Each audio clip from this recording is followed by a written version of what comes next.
Welcome, everyone, to the February virtual Research Triangle PowerShell user group. We're super excited and super thankful to have Kevin Marquette come and join us. I'm going to let you take it away. Kevin, go ahead. One of my most popular articles on my blog is one where I do a nice, beautiful deep dive into hash tables.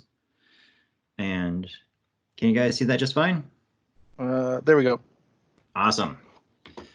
All right, so yeah, I'm a MVP. I kind of do a lot of stuff in the community, and I definitely tend to focus on the fundamentals, the things that really get you started with PowerShell. I run PowerShellExplained.com, and actually from my homepage here, I've got some beautiful reference pages, and a lot of the stuff I covered today, I'll have more information or related information on a post here about hash tables. But here's some common topics that if you need more fundamentals to dive down into, it's a great jumping off point. And before I open up my presentation, I do want to point out that I do like to keep all my presentations on GitHub. So if you want to download any of the information, the presentation scripts that I run today, you can go to Hashtables off GitHub, my Hashtable presentation. And I love this because you can download the entire repository as a zip file if you're not familiar with Git, or since you guys just went through a demo of this, you could easily grab the link yourself and go to PowerShell and git clone that link and gotta spell it right. Git clone the link and you have a local copy right there for you. So let's jump into hash tables. Now, this presentation, I do cover a lot of ground pretty fast, and I do kind of do it in a certain order. So if you have questions on something that I've already covered, feel free to ask those. But if you think it might be something that could be coming up, just kind of hold tight on those because I kind of have like a method to my madness. And to jump right into it, let's pull up my first slide here. And by slide, I mean, VS Code window. Does this size look good for everybody? I think it looks awesome. Awesome. Okay, so I'm going to start by talking about hash tables by first mentioning arrays, because you've probably ran into these first, right? They're collections of things.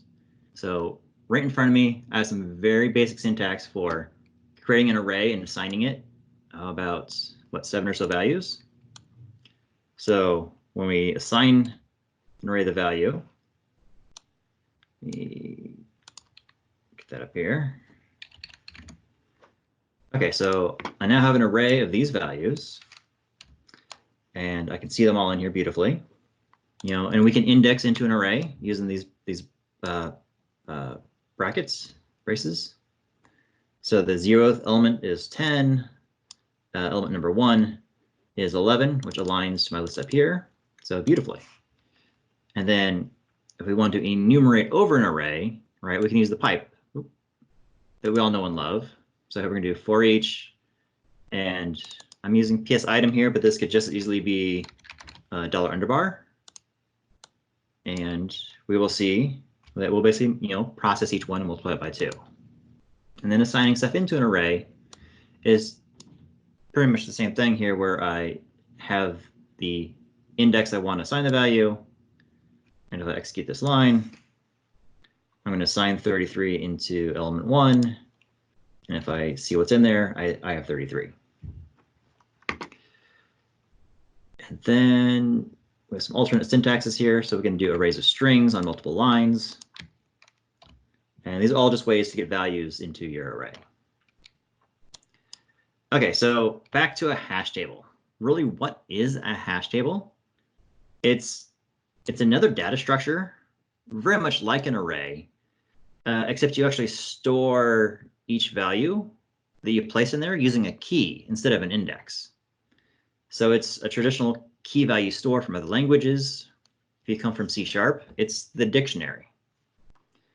And I take a moment to call this out because so often when people learn about hash tables in PowerShell, they see it as clips of code here and there. Like they never see the whole picture from the beginning to the end. And that's why I'm starting with such bare basic fundamentals to kind of create the context and let us dive into it.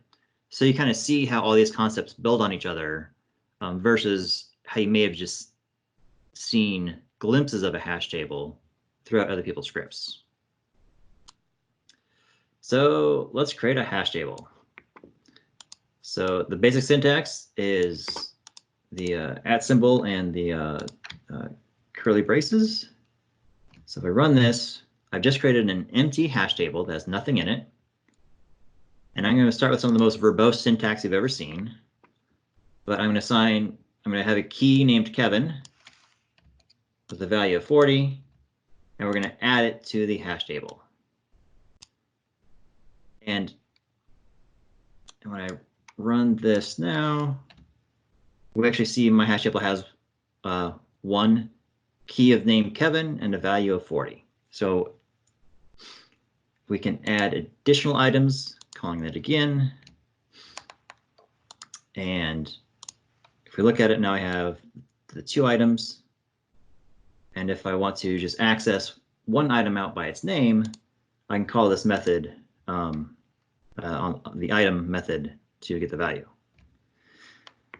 Now, I do this to highlight that the hash table is just an object that has functions and methods that we can work with.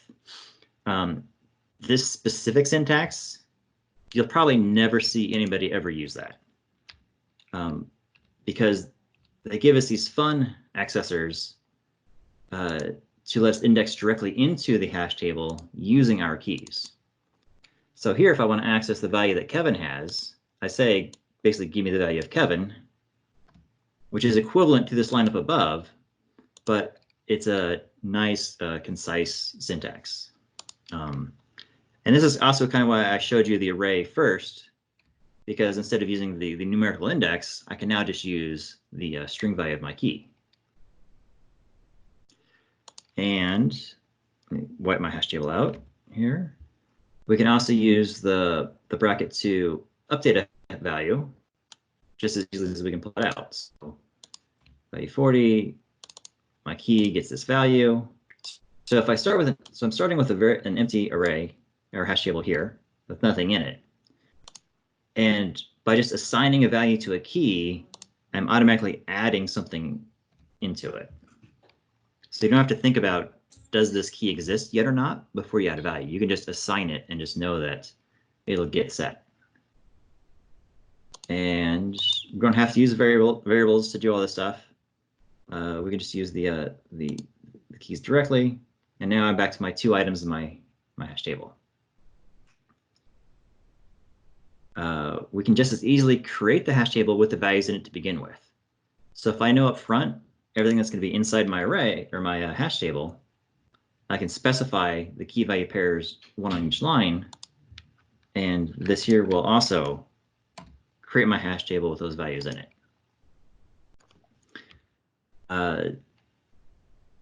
And you don't actually need quotes around the name because PowerShell knows you're creating a hash table and it knows these are strings. It's happy to let you just not specify the quotes here to do the exact same thing. So you'll see this quite often where somebody just calls the name of the key that they want to assign a value to it. And so let's actually use the hash table for something, right? I've been putting values in here. So I'm going to create a small lookup table. I'm going to call this my server config, where I basically want to specify different environments have different servers. It's a very simple config, where I only have 3 servers for each environment, but I'm able to put these in a hash table that I can reference them later. And the beauty of this is, even if my patterns are a little bit ugly, like maybe this was, something even more ugly that says quality doesn't like fit a naming convention, we can do this and not worry about like joining patterns together to figure out server names, because servers names change. In this case, we're gonna use our key to pull the value out. So let's ask for the QA server. When we do this, I got server quality 02. And I get just the value. A fun trick that many people don't realize you can do with a hash table is specify multiple keys, and you'd actually get out each value. So here I'm going to pull 2 values out by specifying the dev and QA in this list. Oh, beautifully. Yep, I got my dev server and the quality server. And this is just an array. So if I actually had these in a variable already, or an array from somewhere else, I could basically specify the exact same thing and get both those servers out. And then if I actually try to request a value that doesn't exist at all, there's no errors. You just get no value at all. So here I'm actually testing for null and asking for an environment that just is non-existent, and we will get a true. Now, with that said, you actually have to have created the hash table first. Like if you actually accidentally mistype this, like server configs by mistake, I think we'll get an error here because it thinks you're trying to index into an array that doesn't exist, right? Since I haven't actually created this as a hash table, is more of a typo. I got that error.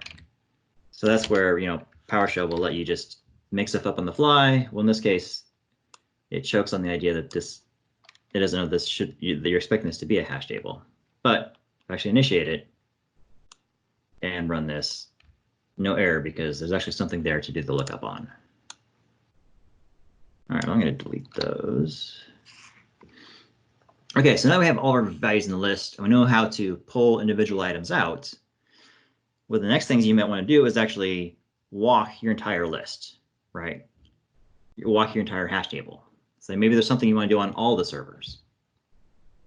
So let me basically clean this up to make sure I know I've got simple values in here.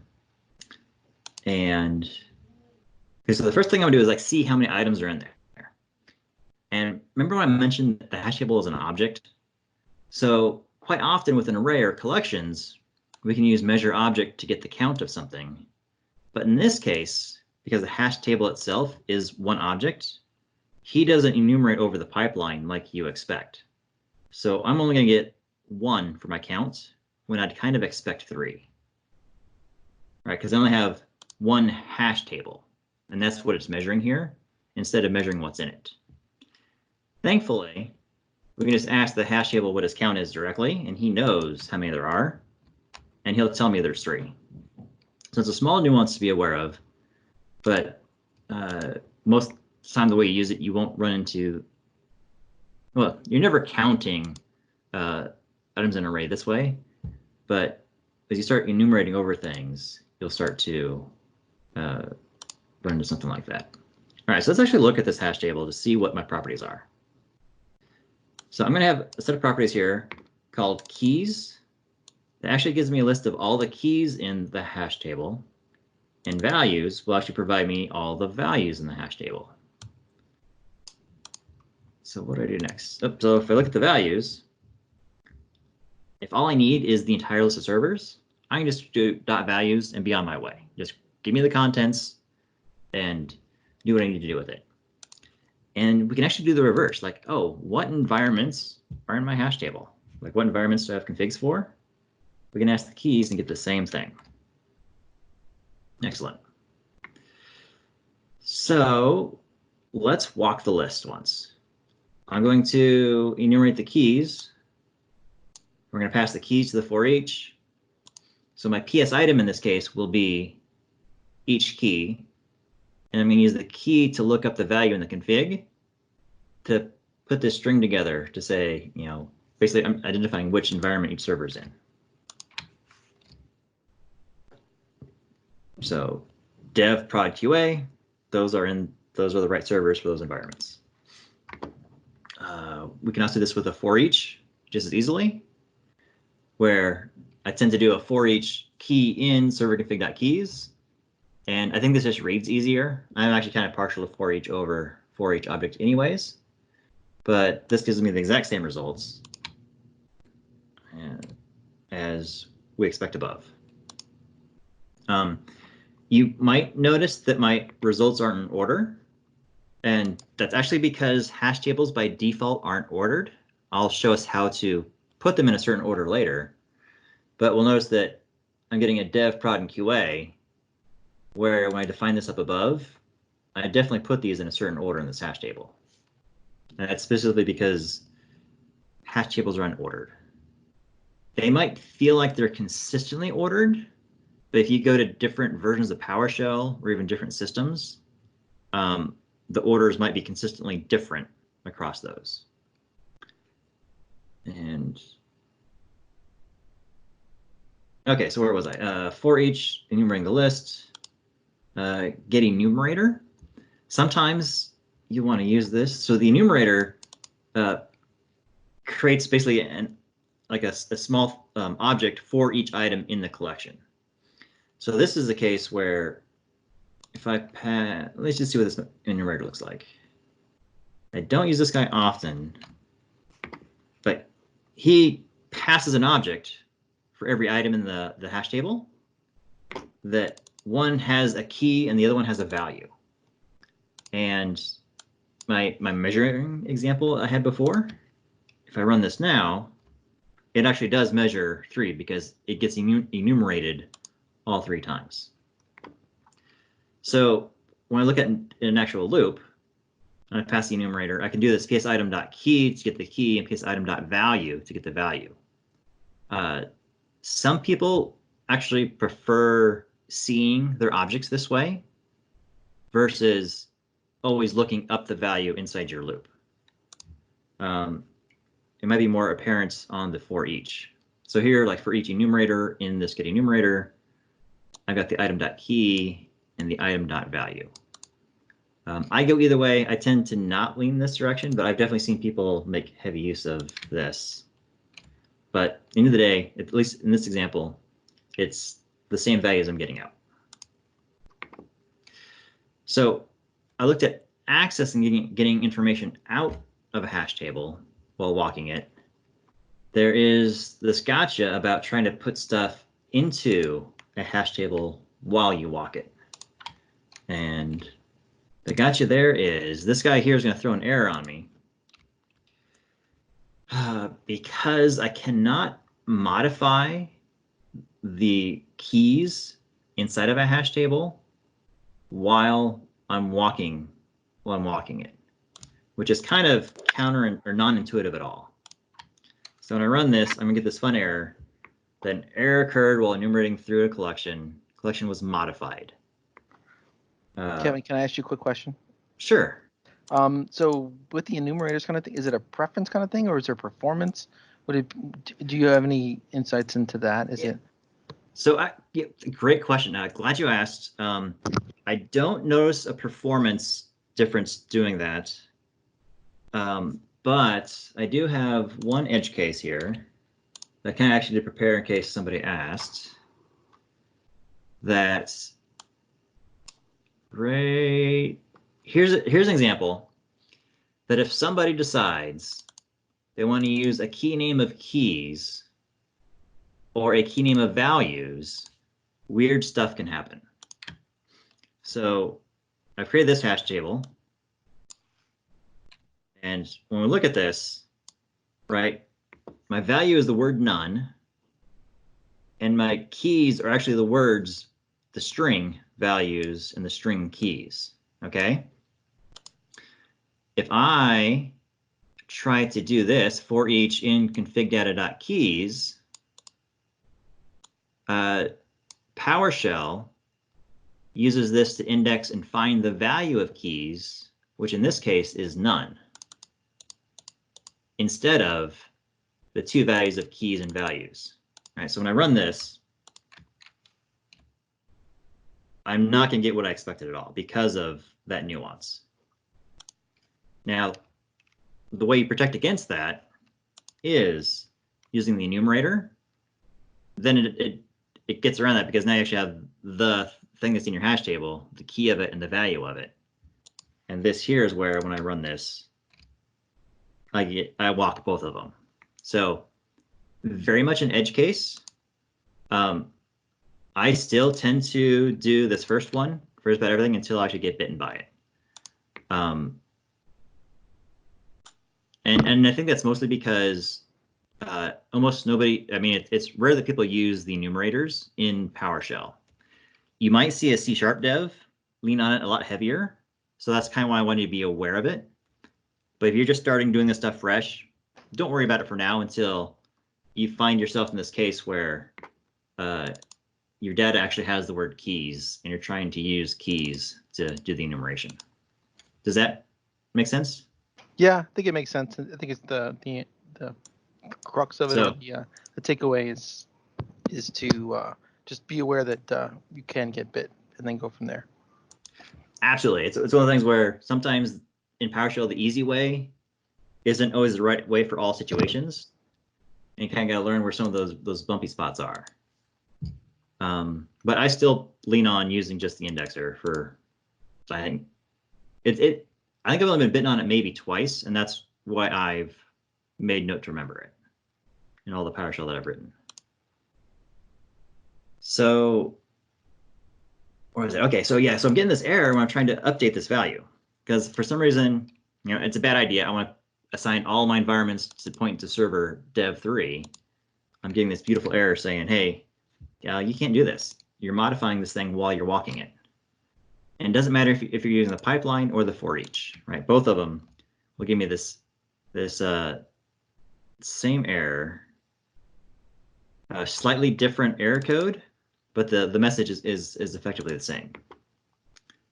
And the trick, and this is one of those edge cases, but you're probably going to run into this one more often than you'd like to, is that we can clone the keys, basically make an in-memory copy of it, and this gets around that nuance.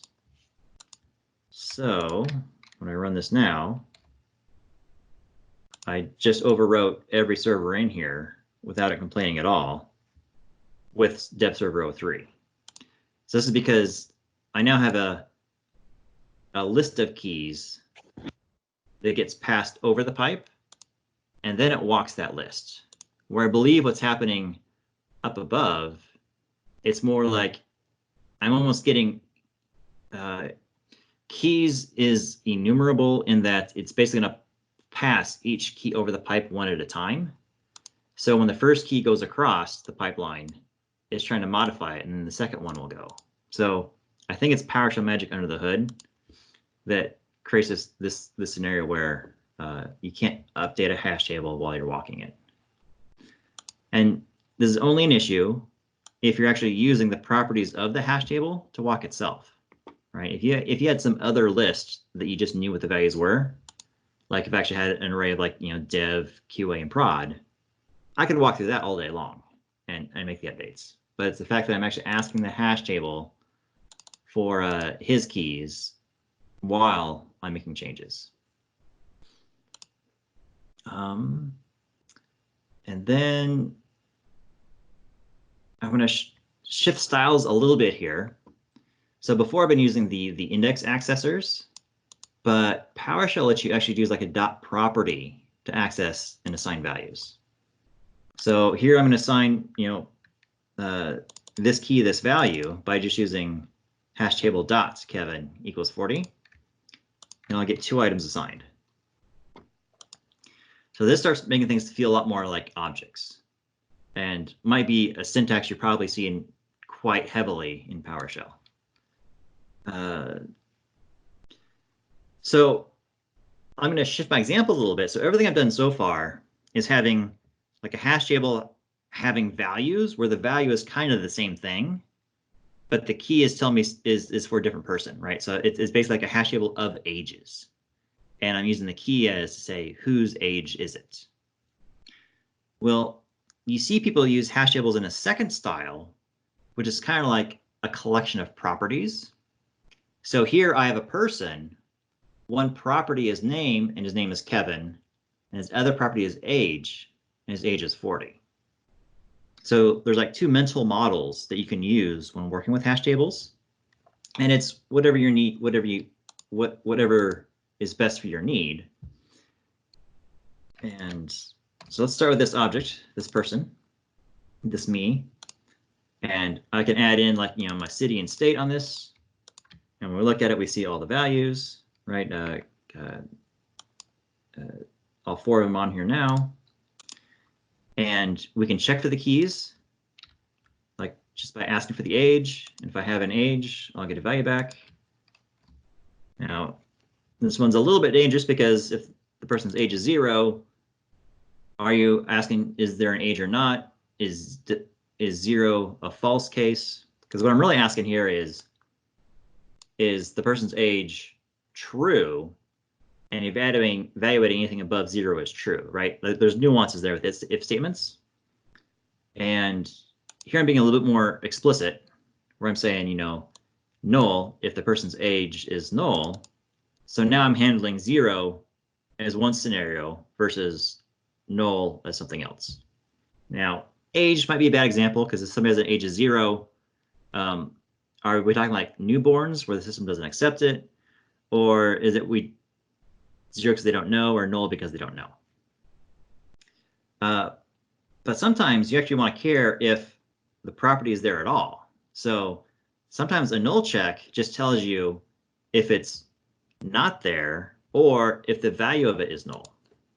And a hash table has two functions. And if you're treating it like an object, you can actually see these functions on there where you actually ask it if it contains this item. So in your system, if your logic needs to be different, if a value is just non-existent versus the key is there and you don't know what it is, versus it's there, but it's just invalid input, right? If you need to make decisions on those things, you can dive into the granularity to test that.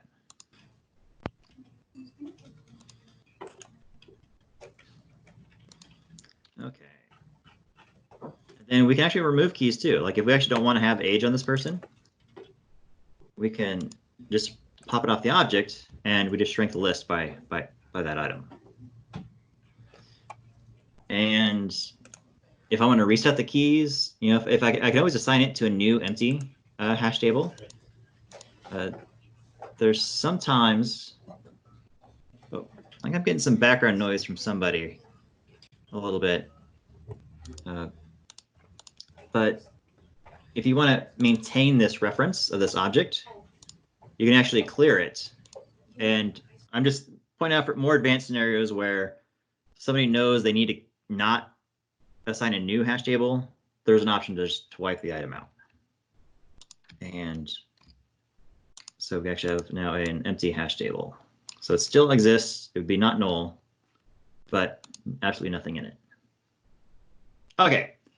So that's a quick shotgun blast of all the syntax and style of what a hash table is in its most raw form. So let's actually do some things with these hash tables. And the first one, Kevin, unless there's any questions, yeah. Is there any benefit to using a hash table over a PS custom object?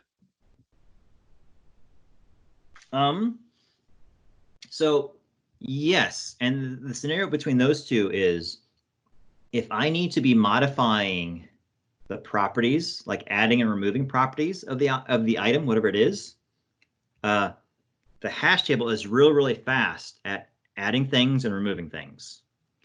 But a PS custom object, if he's already an object, it is really slow to add members to it, and especially to remove members from it. So if you're doing something where you're trying to build like a JSON object or something that the properties on it matters, and you're doing lots of them, if you can keep something as a hash table as long as possible, you'll get performance benefits. And I'll show you, I have an example a little bit later on where I actually convert a hash table to a PS custom object.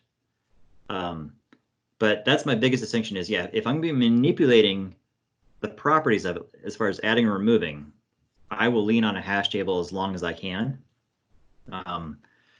Now, if I am giving data back to the user, like something I'm returning from a function, I tend to lean towards an object because I feel like, okay, it's more rigid, it's more sets.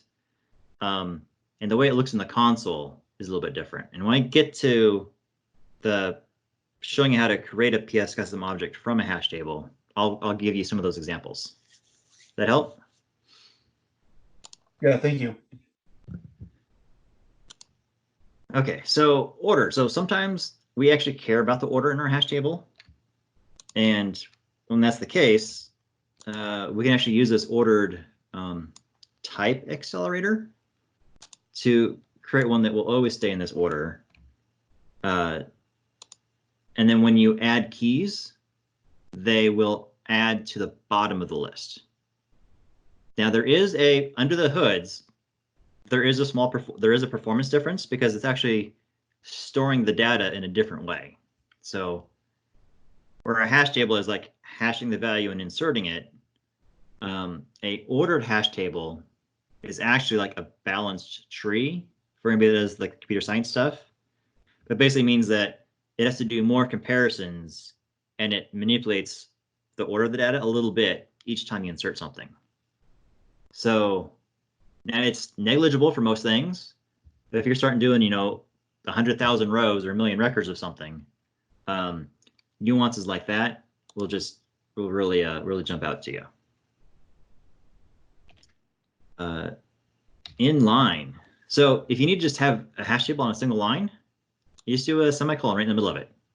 Like you can do it after the value, and this last one's not actually needed here, but that's how you do a hash table in a single line.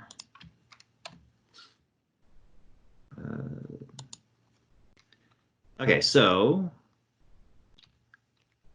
here's a use case where you might tend to see that. Now, I actually went and wrapped this, and this is probably one of the first places that a lot of people saw hash tables for the first time, especially in the early days of PowerShell. Right? You see some long line like this that says, all right, like when I do my PS drives here, right? And it tells me the used and the free space, but I actually want to get the total space. The go-to example you'd see is somebody creating a select object and inline this expression. So let me put this back down here so it's actually easy to look at.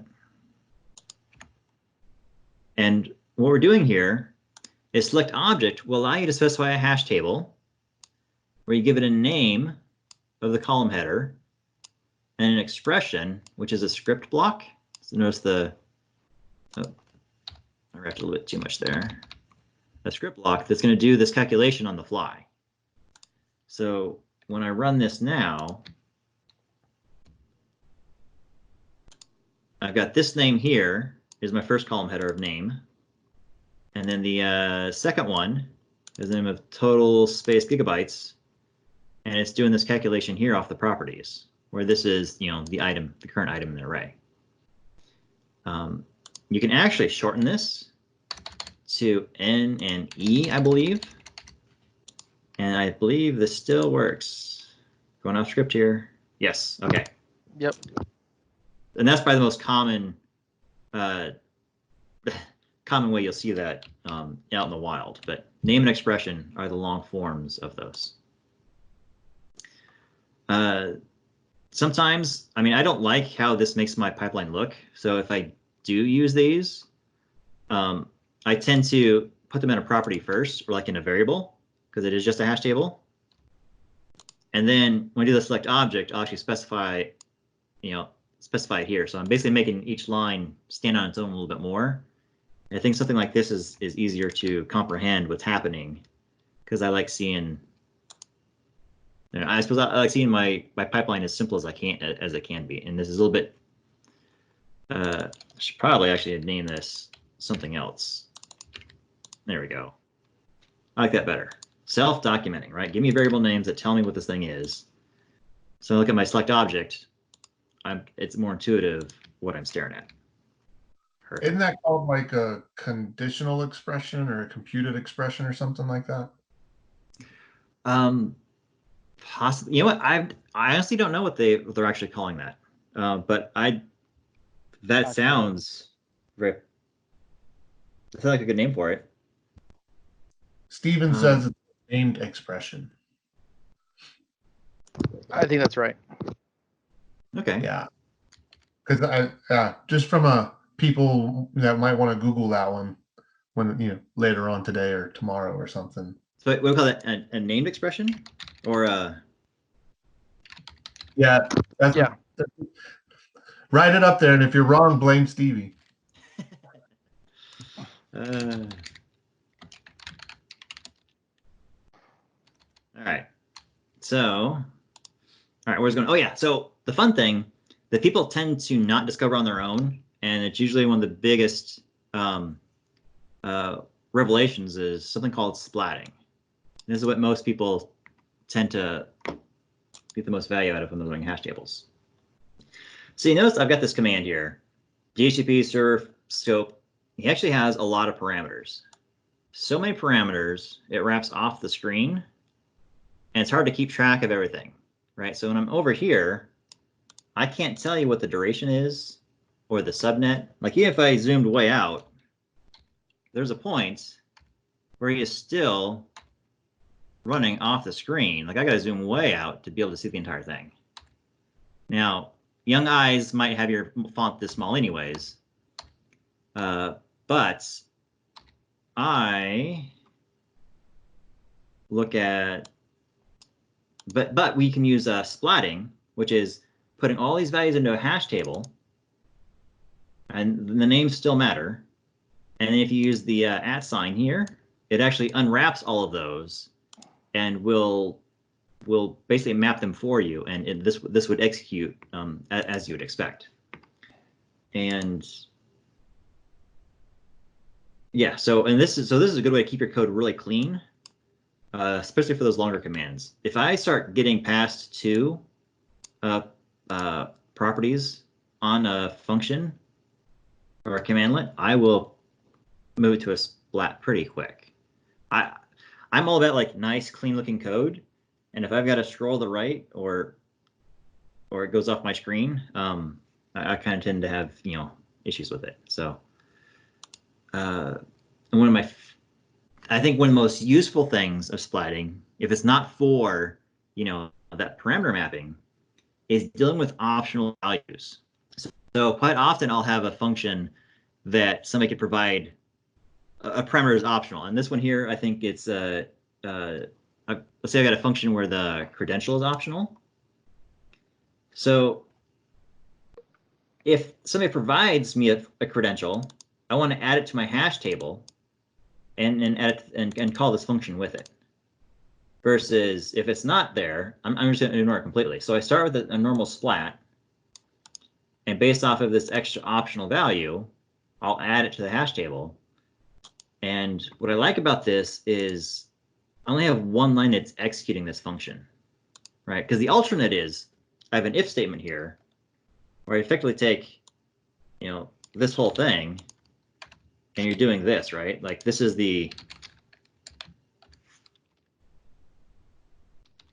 this is how people might deal with the optional parameters, right? Like where they're actually ifing on the condition and they call the same method twice. Mm-hmm. And eventually code starts getting in here. I want to do some verbose stuff in here, right? Or other logic, and all of a sudden your code is starting to grow a little bit. So I love just keeping my one line of execution for my main function, and then just optionally injecting the parameters that would be calling to it. And this is even more valuable when you have more than one, optional parameter. What else? Weird edge thing, just FYI more than anything, is that you can actually add hash tables together once. Like, so the first time I do this, I can actually, if I have my person, if he's still a good object, and he is, need a little bit more line there, I can actually add a hash table to a hash table. And if I check on this, I'll actually have added the zip to it. Now, the gotcha there is, if I add it again, because the key already exists, it actually collides. So I don't know when I'd ever use this, but if I'm telling you everything I know about hash tables, I got to call it out. One of those party tricks, I guess. So it's just a simple way to add the hash table after the fact, but it'll throw an error if it's already existing. That's what you're saying. Yeah. So it's a really quick merge when you've got two hash tables that you think are separate, but be aware of collisions. Kevin, I've got a quick question for you since you were just talking about splatting parameters on commands. I know in some of the older editions of PowerShell using the ISE and so on, there were cute little tools that would take, when you started building a command with a lot of parameters on it, you could, in your editor, convert that to a splat table very easily. Is there anything in VS Code that does that for you that you know of? It is the VS Code PS. I don't have it. I don't have it installed. If anybody knows what it is, so there is a module you can load. So the PS editor services. Yeah, the PS editor services. That's what I was thinking of, because I think I was checking that actually last night and I didn't have it installed. Well, thank you. That will probably save me several hours work over the next month. I've got a lot of these to work on. Yeah. So the PS editor suite, yeah, you basically put your cursor on it, and I think it's something like, I don't know, it's like Alt-Shift-S or whatever the key is to pull up the menu, and they actually have several options to perform actions on your code. And the one I used absolutely the most was the splatting. Now, when I'm like writing my own code, I'm very cognizant of it. So I actually tend to like splat from the beginning. So the fact that I don't have it, I don't miss it so much. But if I was working on another code base, like my work machine, where I might be touching work code bases where somebody might not have done that, I definitely have it loaded there. So yeah, the fact that I'm missing it is just more adjustment to having just maintaining my own code lately and haven't had to deal with other people's really long. Yeah, that's pretty much exactly the situation I'm facing over the next little while. So cleaning up somebody else's code. Thank you. I appreciate it. Yep. All right. So now we can get really complex with our hash tables. Like you can actually nest them, like placing hash tables as properties of other hash tables.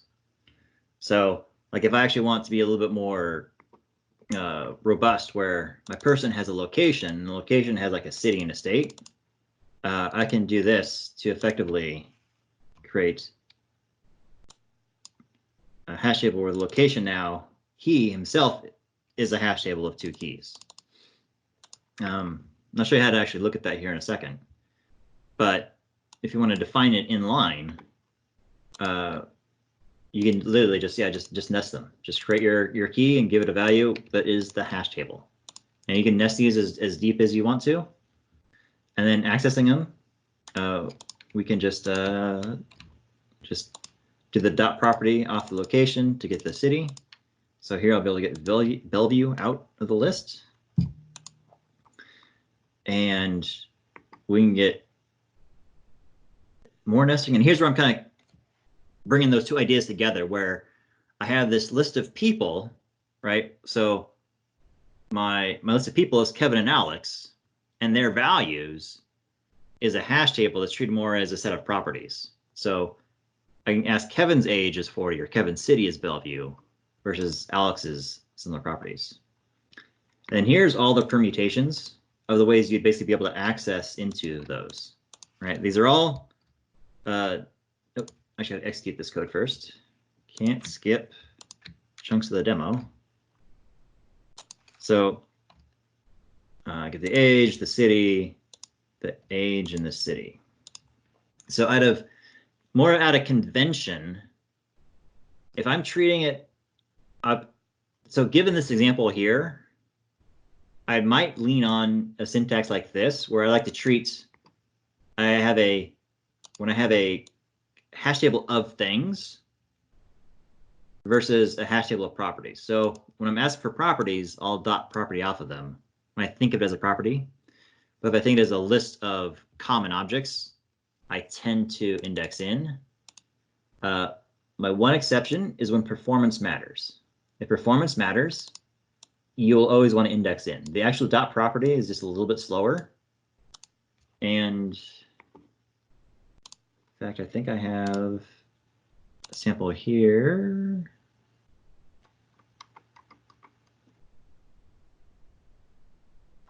Here it is. Okay, so I've got a sample here where I'm doing a measure command around a for each, and we're going to do it. I don't want to do it that many times. Let's start smaller. I don't know how long it's going to take. Or I'm going to do a dot property off of the name just to get the value out, and I'm going to index in to get the value out. So I'm doing 2 measure commands, and I'm selecting the milliseconds. Okay, so let me create my data sample. I'm basically going to ask for the same value over and over. I'm going to start small with my batch.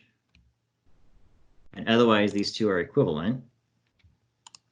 And let's, okay, that's fast. Let's ramp this up a little bit. 0, 0.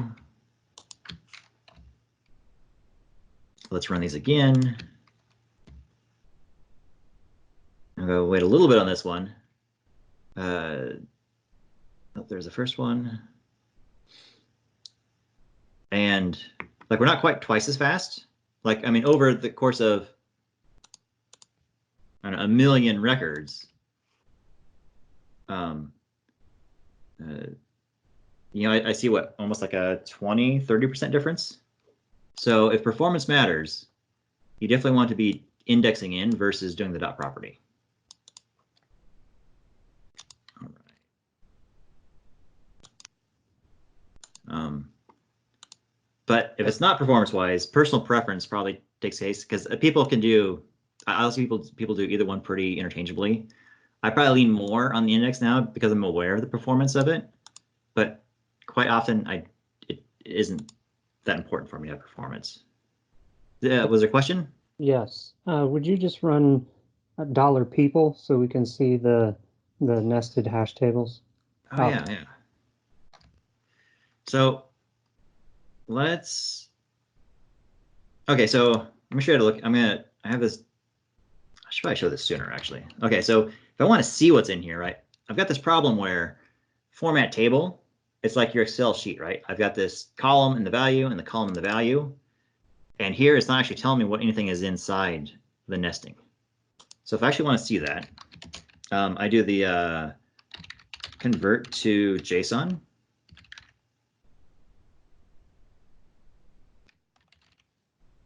And that's my go-to way to look at convert. Oh, that takes so long. But so using convert to JSON, that's how you like see nested or structured data, right? So if I feel like I can't see, I'm not getting a good view from the console, the JSON view will actually let me see the nested structure of it. So I need to get to myself on that guy. But yeah, I should definitely be showing you guys how to look at a nested hash table. Walking the list, very similar to before, where I can get the name of the keys. And quite often, if I'm going to be accessing something multiple times, I'll just say, hey, give me the person based off my name. And then we can get the properties of it in the loop. So this guy here is able to walk it with the for each loop. Hey, Kevin. So Yes. Your earlier example when you were talking about indexing in for performance versus the dot equivalent, is that when you say indexing in, is that the .NET way of doing it? Because I feel like every time there's a performance improvement with PowerShell, it's going to native .NET. And I was just curious if that holds true there. Yeah, that's the syntax you'd use in C#, and that the ability to do the dot property to get to the key is special magic that PowerShell added for ease of use. Like, I don't think, at least not in C#, I don't think it works that way. I can't speak to like the JavaScript world. Like, they might have some of those shortcuts, but it's definitely one of those where, yeah, the raw C# way is beautifully fast, and PowerShell added a little bit of magic to make it easier, and that little bit of magic has just a little bit of overhead. Mm-hmm. Okay. And here's my example for looking at the nested hash table. Let's see, we can, I just want to point out you can create arrays of hash tables, like it should be array of hash tables, depending what you need to do. If we want to look at him, you'd actually be able to see the JSON.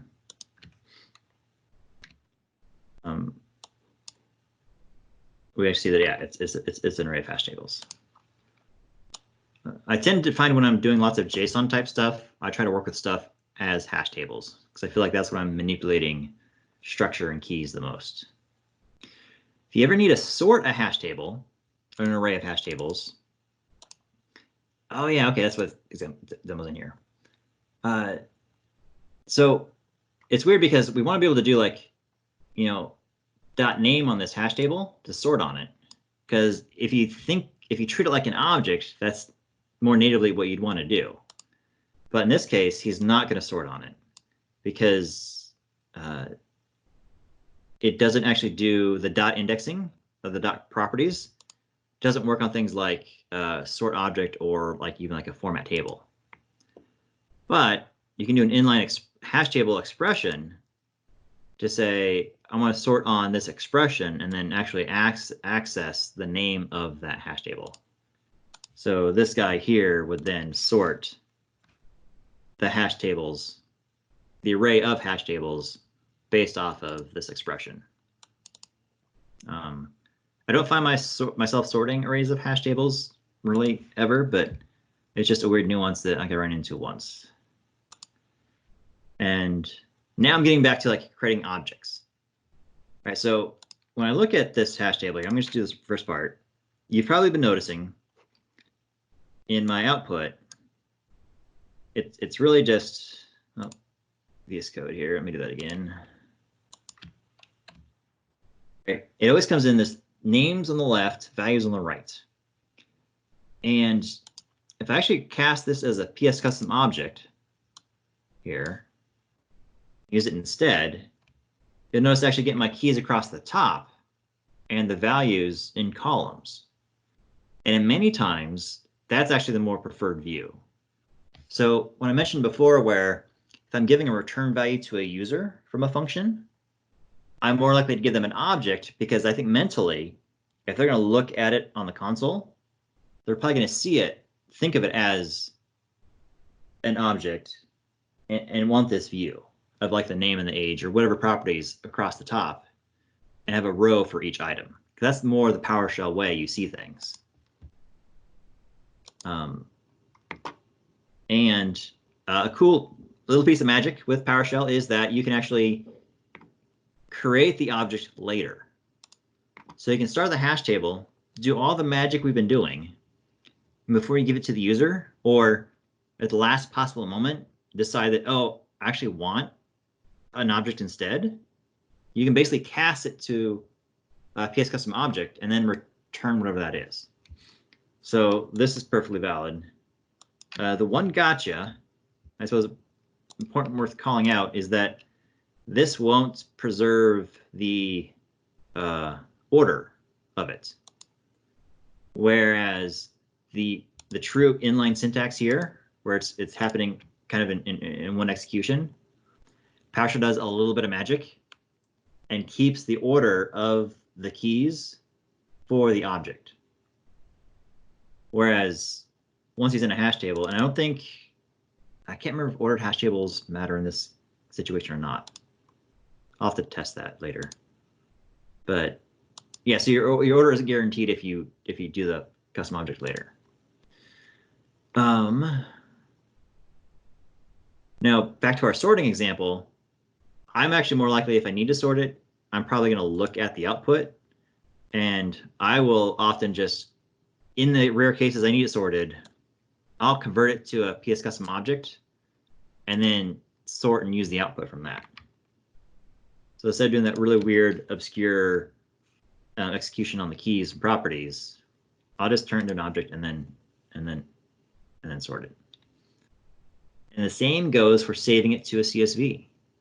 Because when we think of CSVs, we kind of want the columns and the rows.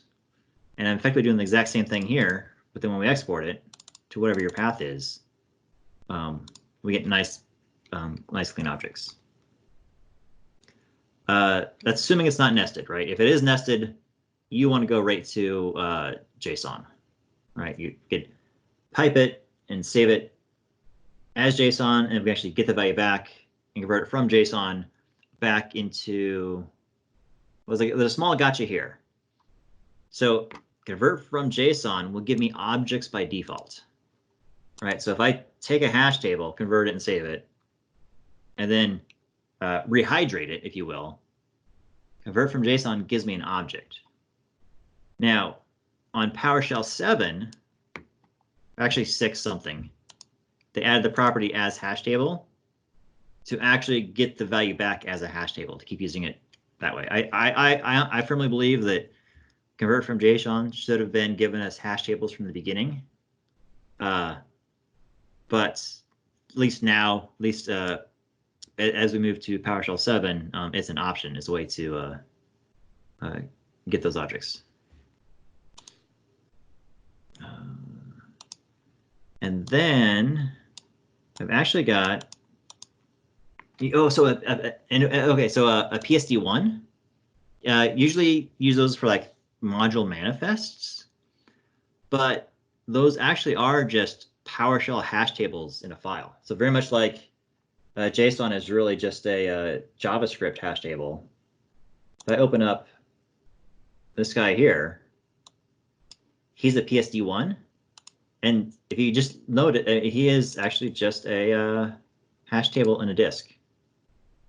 And if you ever crack open a module, it generally has at least 2 files, right? A PSM1 for the module and a PSD1, which is the manifest. And if you pay close attention, you'll realize that that's actually just a hash table saved raw to disk. Now, so one way to rehydrate that is we can load it, get the contents.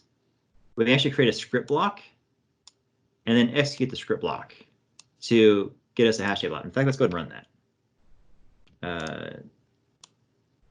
So like this, if I look at content again, looks like a file I didn't get updated. I got my old age in there. So I picked the wrong example. Like I needed a different value because now every time I do this presentation about once a year or go to redo it every year, I gotta go through and change all these values, and I missed one.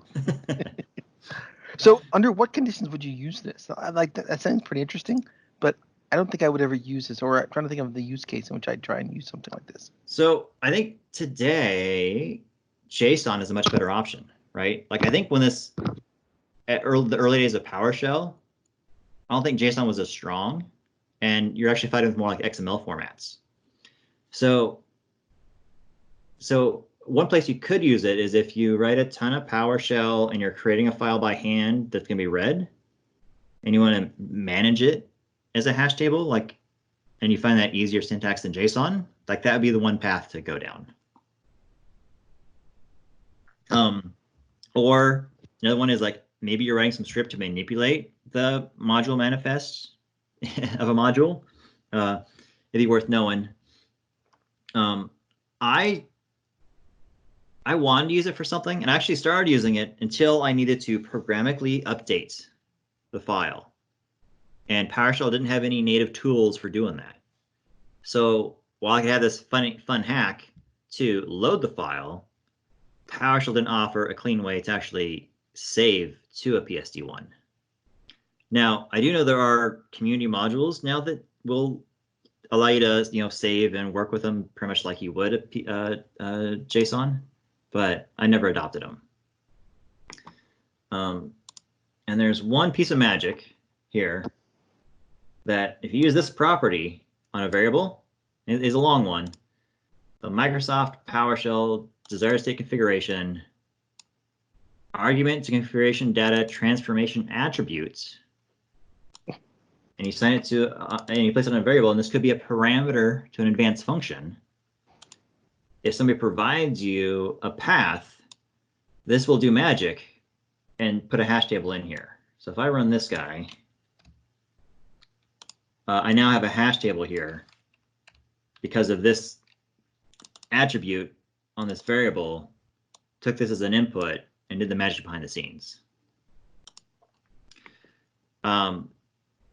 There's not a lot of cool attributes, and this one was kind of a hidden one. I can't remember how I tracked him down.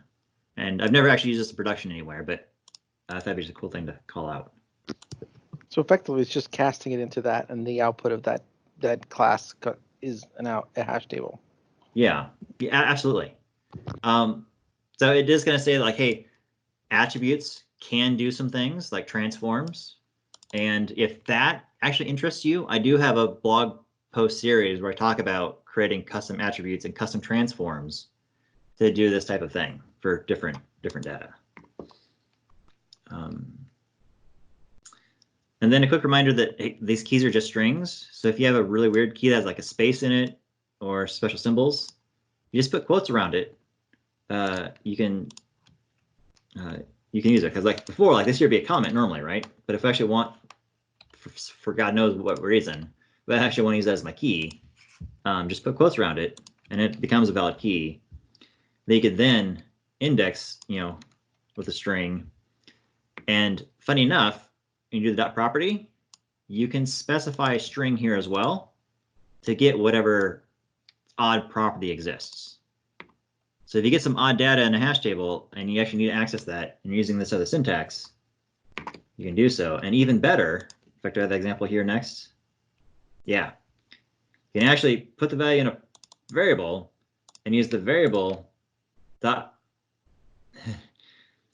You can specify a variable that is actually a string, and it'll actually evaluate that first and use that to access the value in the hash table. So really ugly. Like, yeah, I find this really ugly. Whereas, I mean, why do that when you could just as easily do this?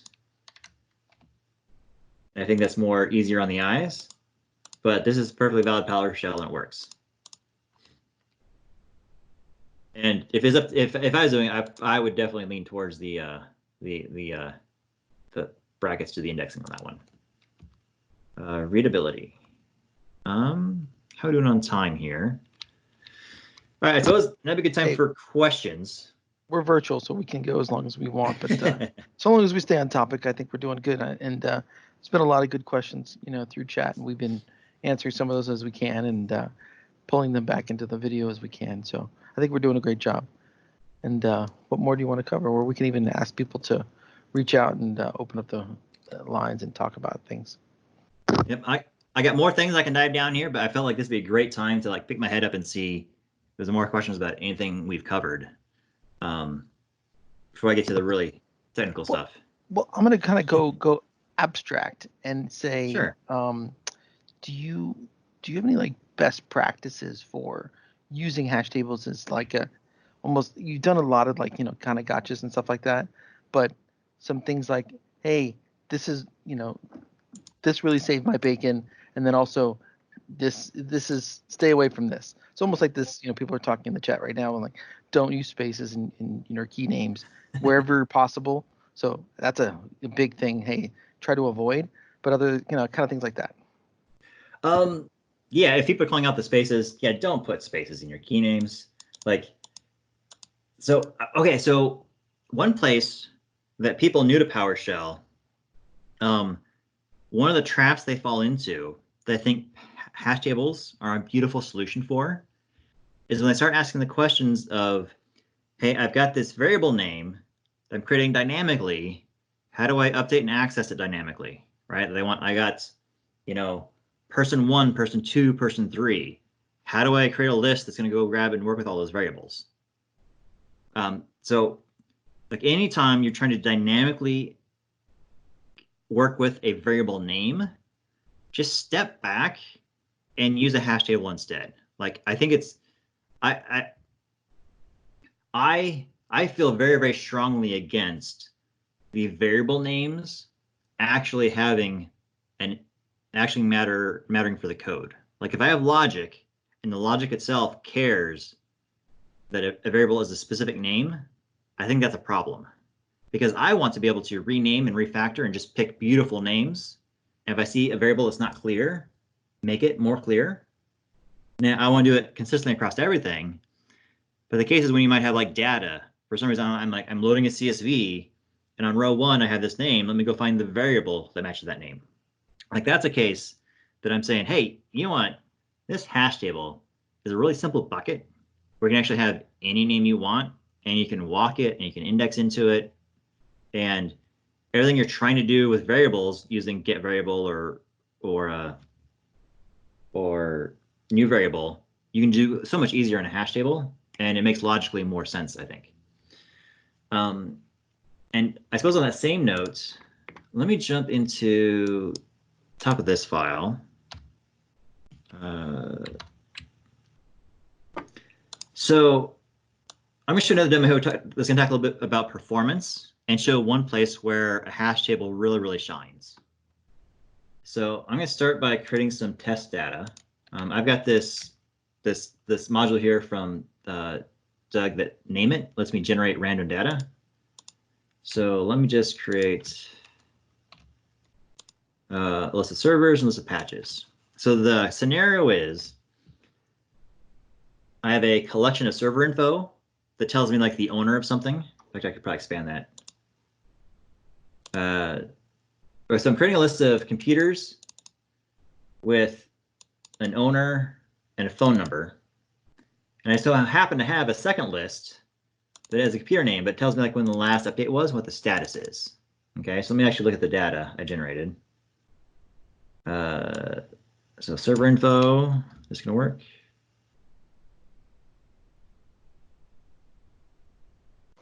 Oh, it's over my other window, sorry, let me find it. All right, so this guy here has one set of data. I actually need to merge it somehow with this other set. Like that's the scenario that I think is very common. Can I get both these up once? Yeah. So as we can see, this list of data tells me my statuses, and this tells me who to call. And I basically want a list that combines both of those, so I can, you know, send emails to the people that are unsecured, right, or call the people that are unsecured. Like that's the scenario. I got two lists to work with. So a very simple solution is we loop over one list, the server info, and then we say, all right, but let me filter the second one to get the item that matches my computer name. On face value, this actually sounds like pretty straightforward, but we're building this performance gotcha really, really fast here. So let me run this to see our output, just to see what we're producing here. So I got a computer name, I have an owner, and a status, right? Like I could probably get more properties if I wanted, but to keep the demo tight, I'm just trying to map owners. So those that aren't tracking what's going on here, I have a second, I expand this out. I take the same piping to the where logic, and I do it more verbose. So what's actually happening is I'm going to outer for each, and then I'm doing a for each again over the server patches, and where the computer name equals, right, I'm creating my object. So basically, it's going to walk the server patches list in its entirety every single time I walk one item in the server info list. And I think this clip of code here, I'm actually measuring that. So let's say if I didn't find a match, let's measure how many operations we wasted. So let's do this here. And my ops is, oh, my output's gone. 20. So there's 20 operations that were wasted. Now in a small set of data, that might not matter. But let's just ramp this up just a little bit. Let's go 50 items in both these lists. Let's say I only have 50 servers. It's going to take a little bit longer to generate. I'm going to jump back down to my same code. And we run this again. Let's see how many operations we wasted. or are wasting. And that just keeps going up and up and up. Like it looks like such a straightforward solution to the problem, but we overlook that this is actually like an exponential performance hit. So it's like an n squared for 50 items times 50 is how long this is going to take. And if I had 100 items, it'd be 100 squared, so 100 times 100. So let's not run that guy to the entirety because he's just going to go on way too long. But Hashtables offers a really elegant solution to this as the form of like a lookup table. So, and in fact, I don't think I mentioned this yet. A group object has a as hash table property that will actually create hash tables for you out of a data set. So if I run this, it's actually going to loop over my server patches and using the computer name to create a hash table for me. If I do a quick peek at this guy,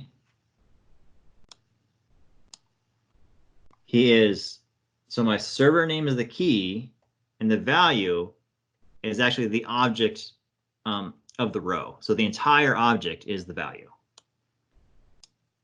And now when I walk one list, so I walk the server info, I just do a direct lookup for the info using the computer name. And now I have all the information I need between these two objects to create my final object.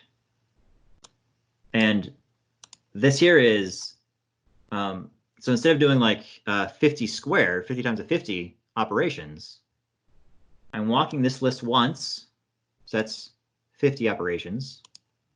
I'm walking this list a second time. That's 50 operations. So that's like 100 operations total compared to 50 squared, or however, so as the list grows. So what you're basically saying here is this is the true magic and why you need to understand this and why you need to, you need to wrap your head around this. Yes. And let me run this while we're talking here. So I got the same demo, but I got a measure command wrapped around it. So I'm doing our where. So we're doing one full walk and one full walk. And then here I'm just doing the lookup. And actually, I'm including the lookup in the measurement because otherwise I'm cheating if I'm not. Let's run that. Hopefully 50 is not too many.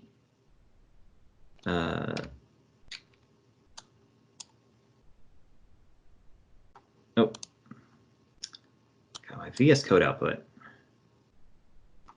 There we go. So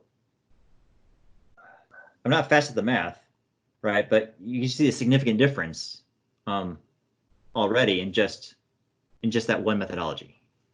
Now I could probably do some hacks to make the first one a little bit faster, but as long as I'm doing an exponential walk, it'll always be slower than a single pass through. Now, this is very computer science-y.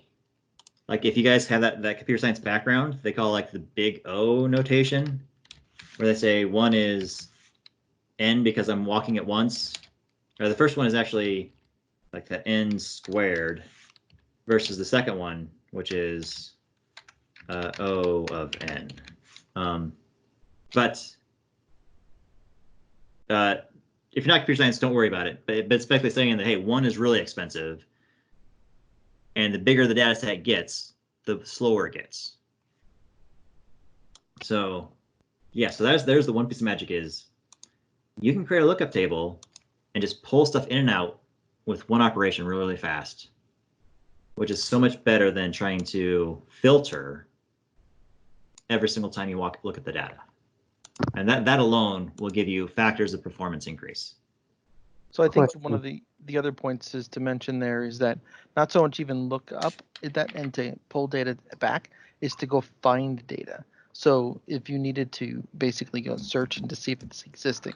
And so this idea that I've used it quite often in similar fashions is not to even like merge things kind of like we're doing here, but to go, hey, see if it's there. If it's not, then keep going. Or if it is there, get me the value and keep going. And that whole idea of go find things that I don't even know if it's there. So maybe if it is, it is. And if I'm dealing with large data sets, even small data sets, it's just better to keep it in this form. And if I use it in this form, it's like hash table lookups. It's super fast and it can find things that aren't really easily found in large data sets.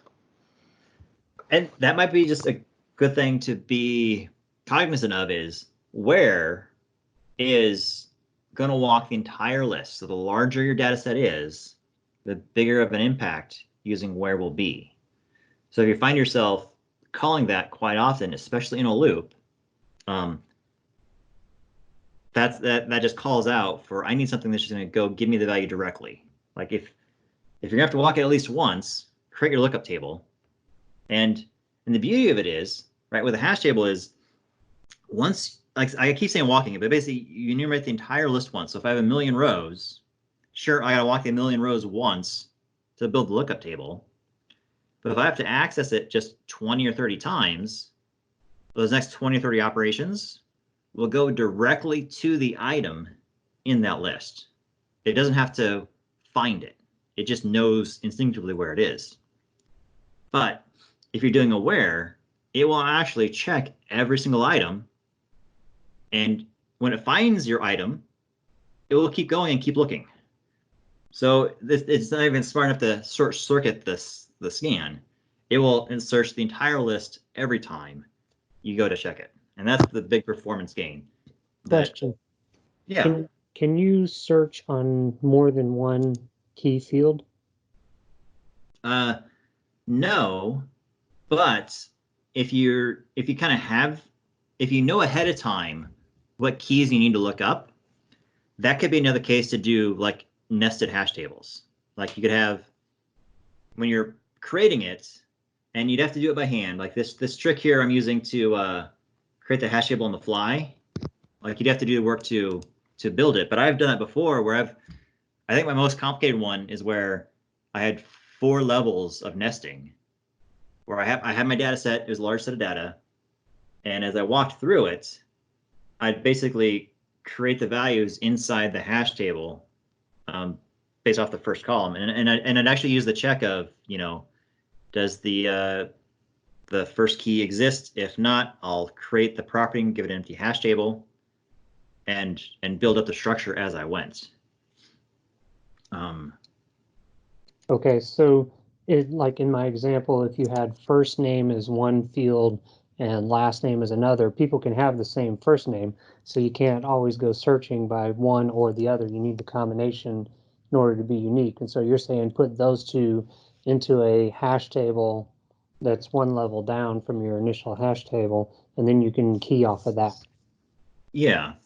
I mean, I will say your logic gets more cumbersome that way. But yeah, when you start talking, raw performance and speed, those will give you gains. And then I suppose an additional call out is if performance really matters and you find yourself not calling any PowerShell commandlets, like actually like the functions or commandlets of PowerShell itself, and it's all data manipulation and hash table and logic, consider very heavily looking into C-Sharp. Like I think that case where I actually had like that 4 levels of nesting, I started in PowerShell, and pure performance reasons, we reworked that almost exact same logic in C-Sharp, and I think we got like a 3-fold performance increase, where I thought we'd already milked as much as we could out of PowerShell, and just changing languages got a drastic improvement over what we needed.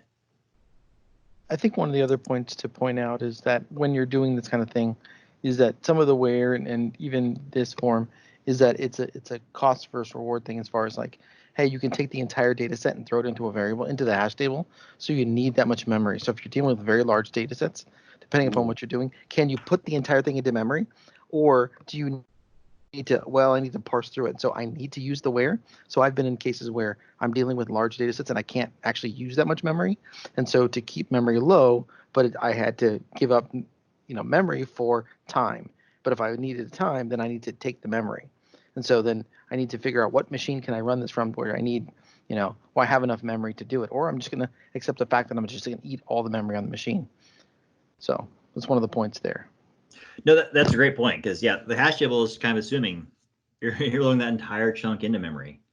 And I've seen some hacks where people are using like the SQL data provider against CSVs for performance, or if you can shove stuff into a SQL or MySQL to offload some of that. Like, yeah, it depends on your size, what your trade-offs are. If time, memory, space. Yeah, and I think all things got away. One of the other comments is that I'm not sure who said that comment as far as first and last name, is it may be beneficial. You'd have to see what performance is what you're looking for, is to actually create a he did the example of like lookup and created his hash table that way, and you could even just create a lookup hash table on the fly that is effectively a first name last name key pair, and then go look that up and use that as the key pair instead of some other parts of the data set. And so then the key is the first name last name, and then the data or the value is the entire object you're looking for.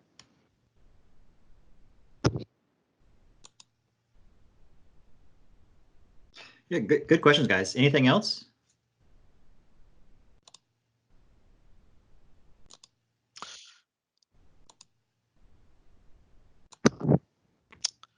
I remember last year we were at Chattanooga PowerShell Saturday, and Jeff Hicks had done sort of an advanced class prior to the Saturday, and there was some pretty smart people in the room that were beating him up a little bit about hash tables, arrays, custom objects, all this stuff about, and really trying to drill home the point that you'd be better off using .NET generic lists. And he kind of was advocating that this idea that you really don't want to mix PowerShell and like .NET. And I don't know that I 100% agree with this, but he was basically trying to say that you're going to get to a point that it makes more sense to learn .NET and write in .NET than to keep pulling .NET into PowerShell.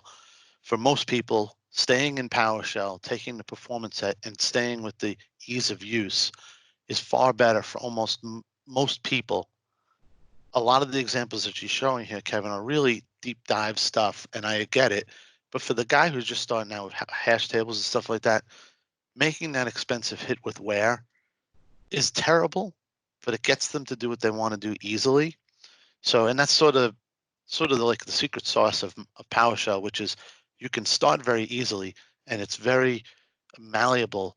It deals with your mistakes and your crappy code, and as you get better, it gets faster as you learn the tips and the tricks here, like you're talking about tonight.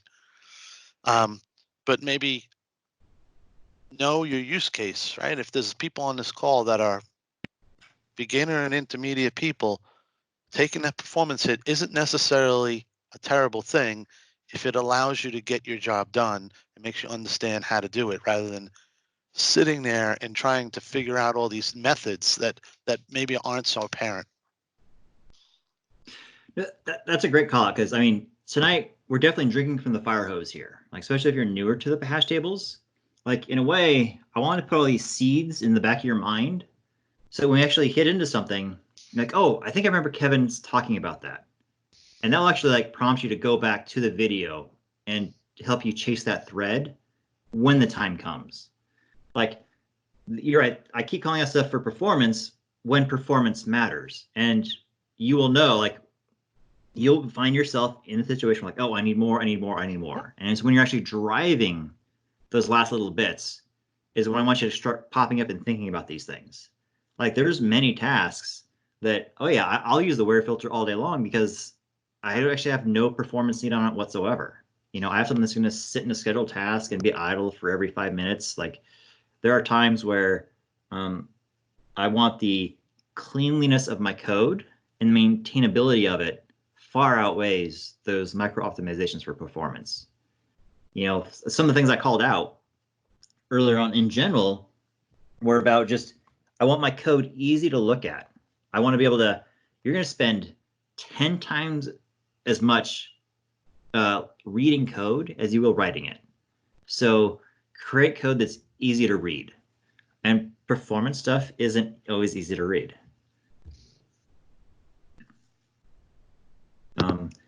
Yeah, that's a good point.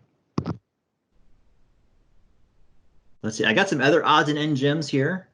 Let's see. I already covered the group object, but there's a couple special hash tables, like the PS bound parameters, like when you're doing advanced functions. The PS bound parameters will actually let you get the values that the person passed in. So here I've got a function that I'm checking if they provided, I've got a first parameter, and I want to see if they actually passed in a value or not. So if we run this, and I say first. So the pass-in value for first is 90210, and I see the logic says, there's my first string, it contained the key, and this guy is just a hash table. Like I actually could, in here, do this, but I don't like the way this looks, so this is why I use the other format. Here I'm again talking about the way stuff looks and feels. In fact, I don't like this. I dislike this so much. We're going to do this instead. Use the string formatter. And so it's basically the same code, the same logic, but now I'm actually asking the parameter what his first value is. Now, this guy's great for a lot of things, but he's got some weird nuances to him.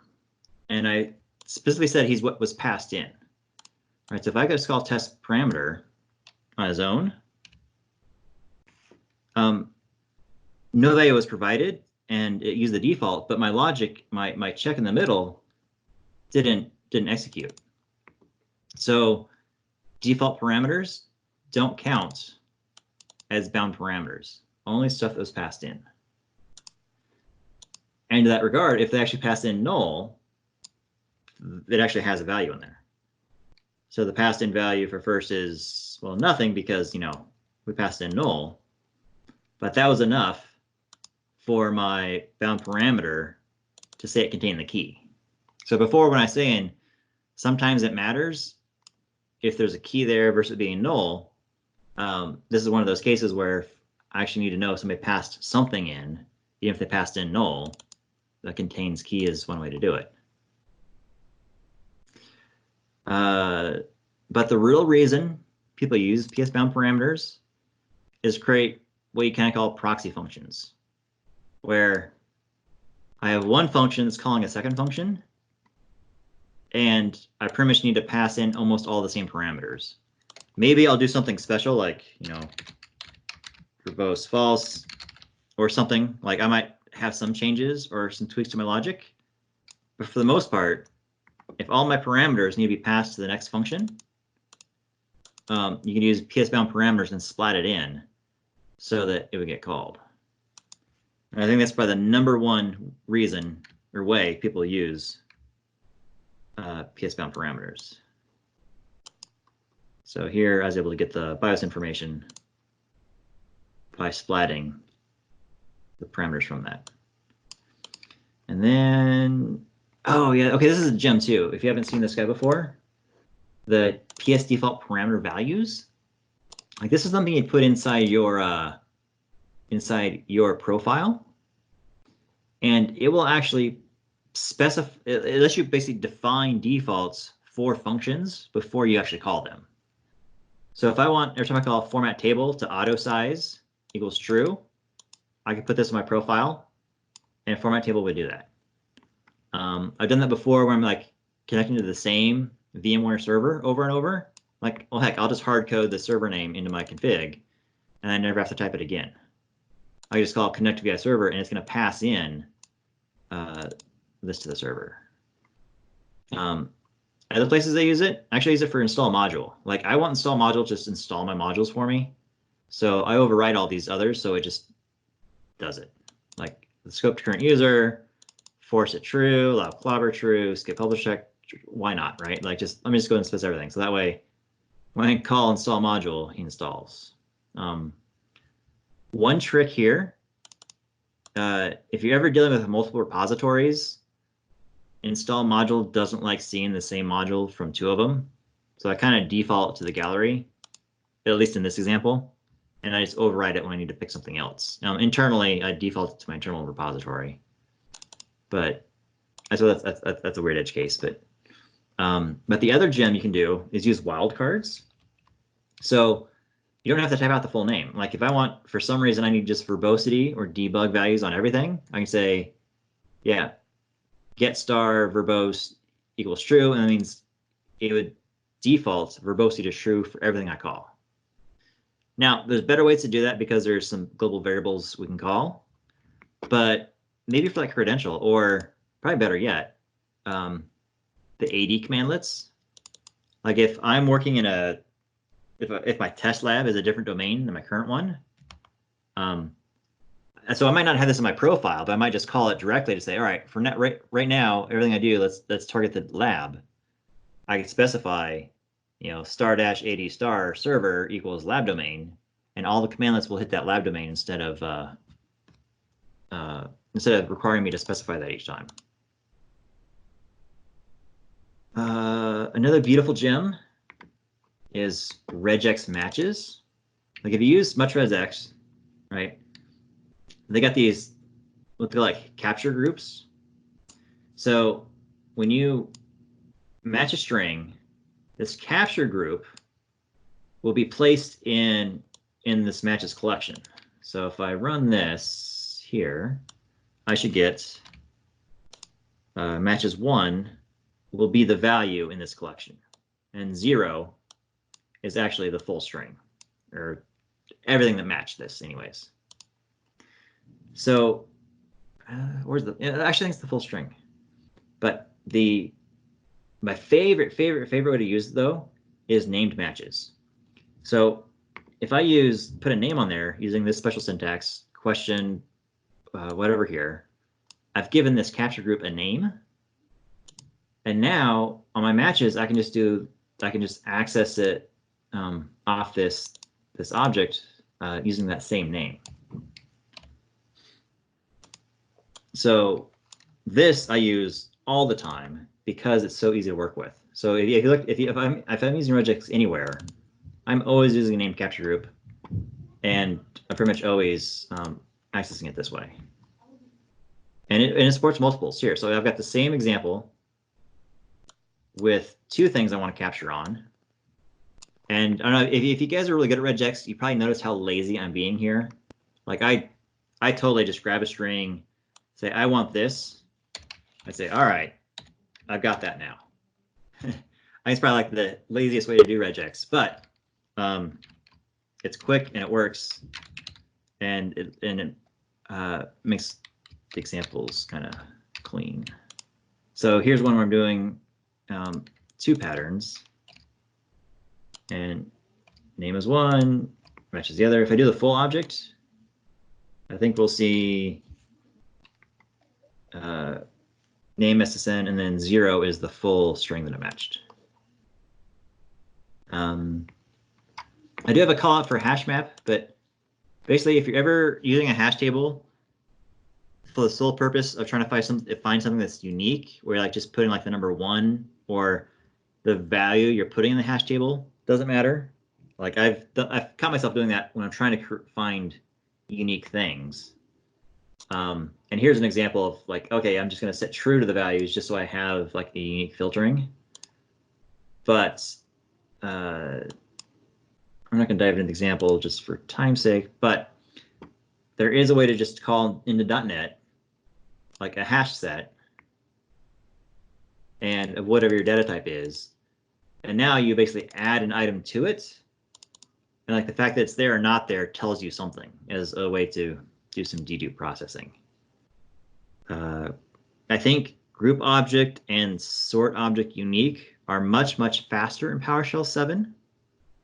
So I'm actually more apt to use those. But I think in PowerShell 5, there was some of those, exponential costs that I'd find myself quite often saying, all right, I want to I need all the unique server names from this giant list of data. I would feed it through like a hash set just to get those unique names. It's another of those micro optimizations, but a trick to be potentially aware of. And I think that's all of my notes I had on special hash tables.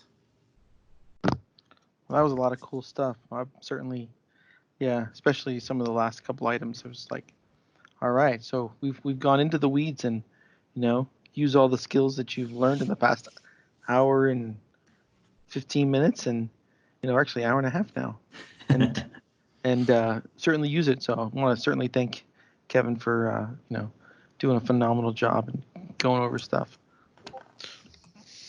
So let's give the people that are still with us a chance to come around, see if they have any questions about anything from the evening or something that just piqued their interest that they always had a question about. So you guys have been very active in the chat, and I do appreciate the guys who've been able to jump in and answer questions in lieu of Kevin having to do that. But if there's somebody who has some questions they'd like to bring forth, or just even just something related, here's your opportunity, guys. If not, we're going to end this recording probably in a couple of minutes if the questions get a little thin.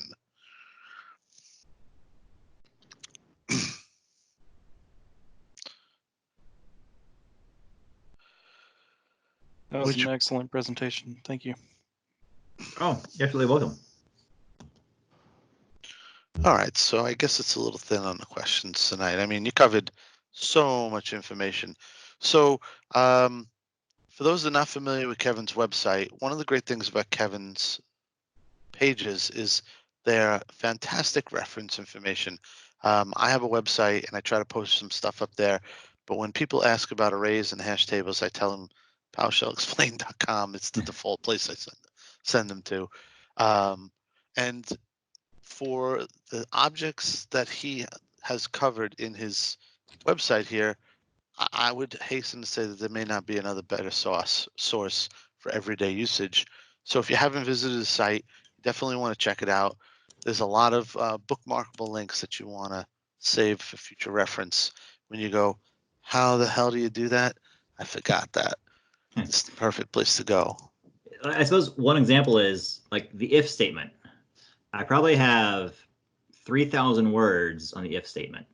So if you couldn't have thought of something simpler than the if statement, I just like this talk was, from the fire hose, like take what you can, put those seeds out there and come back to it later. I think I treat my reference materials the same way.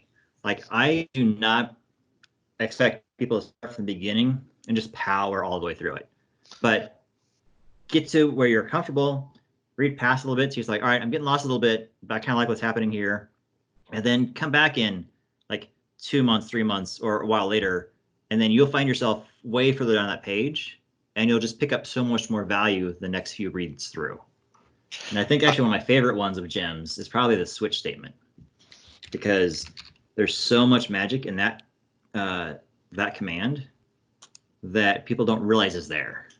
So he's one of my favorite ones to toss, especially like people coming from C# that think they know a lot about, PowerShell. I'm like, yeah, but the switch statement, did you know it can parse regex, read from the file, and loop over items? Like, that's just a crazy thing for one command to do. All right, so Kevin, take a breath there for a second. We're gonna wrap this recording up for the evening. We'll finish off by saying thank you to Kevin for presenting this information tonight, and make sure you join us for the next one. We'll have lots of great stuff in the future.